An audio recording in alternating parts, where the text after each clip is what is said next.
當初漲多瘋，現在就跌多狠。一隻曾經被炒到5400元的塑料醜娃娃，如今500塊都沒人接盤。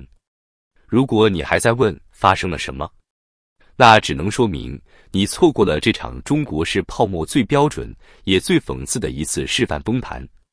拉布布塌了，不是慢慢降溫，是斷崖式腳斬。半年前，它還是潮玩圈的理財產品，半年後，它成了黃牛倉庫裡最不敢開燈的庫存。曾經的拉布布有多瘋？排隊、通宵、拼手速、拼人脈。隱藏款一出，價格直接起飛。199元的盲盒，第二天被炒到4600元。5400元成交截圖，在群裡被當戰績炫耀。有人靠倒賣，一天淨賺2萬元。有人甚至把它寫進 Excel， 當作資產配置。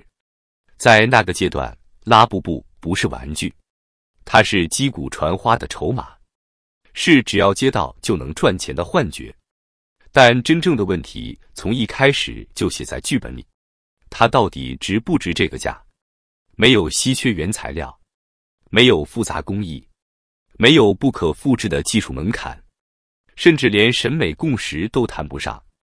它唯一的價值只有2個字：炒作。而炒作在中國市場向來只有一個結局，第一刀來自品牌自己，限量、隱藏、搶不到，是泡泡瑪特最熟練的3板斧。可當增長開始放緩，當新玩家不夠接盤，當股價需要故事，限量就成了最先被撕掉的遮羞布。補貨，瘋狂補貨，系列一輪接一輪，線上秒控，線下堆牆。原價594元的拉布布做派對系列，二手均價從1478元一路滑到632元，原價99元的單支款，直接在閃購裡賣到82元。這已經不是回調，這是系統性失血。第二刀砍在2級市場，數據不會騙人。本我隱藏款，高峰期成交價5400元，現在穩定成交區間500元上下。從翻倍神器到破發甩賣，只用了不到半年。6月12日發售的怪味便利店系列，上市第二天炒到4600元，當天成交量170家，但隨着官方補貨到位，價格迅速跌破1000元，隨後一路下探到260元。這不是市場情緒，是算術題。第三刀直接砍在黃牛心口，閒魚、千島、得物、拉布布的掛牌量暴增，成交價卻同步下移。有人在社交平台公開發帖，暫緩收購拉布布系列。有人自曝單日虧損超過10萬元，倉庫裡堆的不是玩具，是正在貶值的現金。而最諷刺的是，當年需要排隊搶的款式，如今在折扣連鎖門店裡被貼上5折、買1送1，擺在最顯眼的位置。這不是清庫存，這是認輸。第四刀砍在消費者的清醒上，評論區開始變了。這玩意這麼醜，不知道買來幹嘛？看到一堆人跟風買，更覺得醜。半年前就知道是割韭菜，崩了才是正常的。當一個產品連共識都開始瓦解，它就已經失去了最後的支撐。而這一切並不只是玩偶的問題。從8月下旬創下339.8港元高點後，泡泡瑪特股價一路下滑，到12月中旬跌至189港元左右。累計跌幅超 40%， 市值蒸發超過2000億港元。這是資本市場給出的判決書。當潮玩被包裝成投資品，當盲盒被設計成賭博機制，當企業和黃牛一起把不確定性當賣點，把溢價當模式，結局從一開始就已經寫好。真正崩掉的從來不是一隻醜娃娃，而是一整套靠製造幻覺活着的商業模式。拉布布只是第一個倒下的名字，很多人還在替泡泡瑪特辯護，這是正常的市場波動，潮玩本來就有週期。但問題是，這根本不是週期，這是結構性塌陷。因為拉布布的價格不是被玩膩了，而是被親手做死的。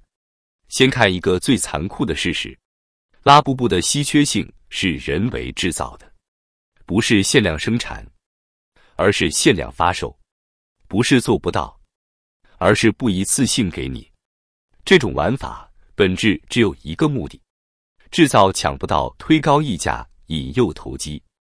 於是你看到的不是玩具消費，而是黃牛蹲點，群裡曬成交，截圖當戰績，把盲盒當理財產品，把隱藏款概率當收益率計算。當一個行業開始教消費者怎麼算賬，而不是好不好看，它就已經偏離了所有正常商業邏輯。接下來發生的一切只是時間問題。第一步，無限複製限量。拉布布系列一代接一代 ，IP 沒有成長，只有不斷放水。數據顯示，2024年下半年開始，泡泡瑪特多個熱門系列的補貨頻率明顯提高，隱藏款的稀缺感迅速被稀釋。你以為你在搶未來，其實你只是提前站在了崩盤的入口。第二步，品控下滑，信仰崩潰，大量玩家反饋，漆面瑕疵，做工粗糙，同款差異明顯，毛絨系列品相不穩定。當一個靠情緒溢價撐起來的產品，連質感都開始縮水，它剩下的只有2個字：騙錢。情緒一旦反噬，比任何做空都狠。第三步，投機者集體撤退。閒魚、得物、千島的數據變化非常一致，掛牌數激增，成交價下移，成交週期拉長，這是典型的聰明錢先跑，只留下最後一批相信還能反彈的人。而中國市場最殘酷的地方就在這裡，一旦共識破裂，就不會給你修復時間。這時候真正的結局出現了，折扣店5折甩賣，海外平台現貨充足，曾經必須預約的款式，現在隨買隨走。當搶這個動作消失，整個故事就結束了。很多人不願承認的一點是，拉布布的崩盤其實和中國這2年的大環境高度同步。消費信心下滑，中產焦慮加劇，賺錢效應消失。當房子不漲，股票不漲，基金不漲，所有講故事的資產都會被重新審視。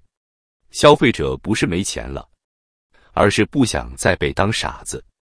這也是為什麼泡泡瑪特的股價跌得這麼狠，從高點到現在，40%以上的跌幅，2000億港元的市值蒸發，不是情緒，是定價重構。資本已經用真金白銀告訴你，這套模式走不下去了。拉布布不是第一個，也絕不會是最後一個。他只是把一個事實提前摔在了所有人面前。當一個行業靠飢餓營銷製造狂熱，靠隱藏概率刺激賭博，靠2級溢價維持神話，那他注定會死在自己最擅長的地方。泡沫破掉的那一刻，沒有英雄，只有接盤。而這一次，中國消費者終於走得比故事快了一步。